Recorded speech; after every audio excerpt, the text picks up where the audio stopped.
Le président de la République a reçu en audience ce mercredi une délégation du Conseil œcuménique national des églises du Bénin.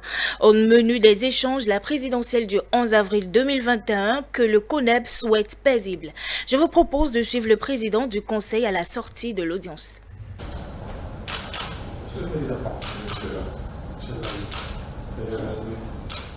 D'abord, nous voulons rendre grâce à Dieu qui nous donne l'occasion de venir ici en audience avec le président de la République, le chef de l'État.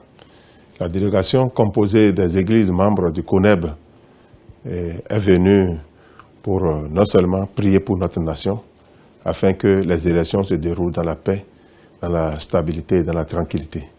Nous savons que le 11 avril prochain, tous les Béninois en âge de voter doivent aller exprimer leur choix par rapport aux élections présidentielles.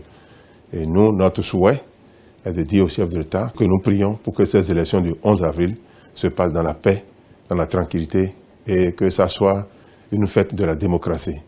Et nous profitons de votre micro pour demander à tous les Béninois de jouer leur partition, c'est-à-dire d'aller voter en toute liberté et en toute tranquillité, de choisir le candidat de leur choix.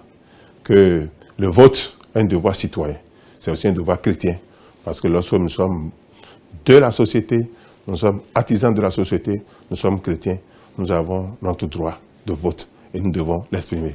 Donc nous avons rassuré le gouvernement de nos prières et nous avons prié pour le gouvernement et nous avons souhaité que les efforts qui sont en cours puissent perdurer après les élections présidentielles en cours.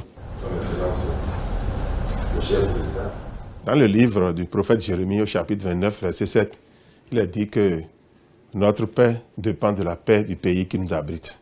Si notre pays est en paix, les citoyens également vivent en paix.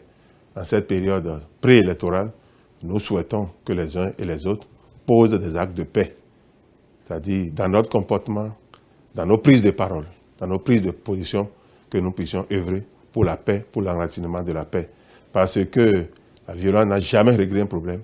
C'est la paix qui est le premier facteur de développement. Lorsqu'on n'est pas en paix, on ne peut pas prétendre au développement.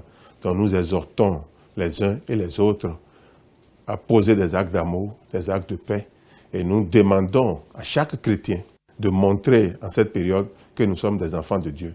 Nous sommes dans le monde, mais nous ne sommes pas du monde. C'est-à-dire que notre comportement doit montrer que nous sommes des artisans de la paix. Parce que Jésus a dit, heureux ceux qui procurent la paix, parce qu'ils seront appelés fils de Dieu.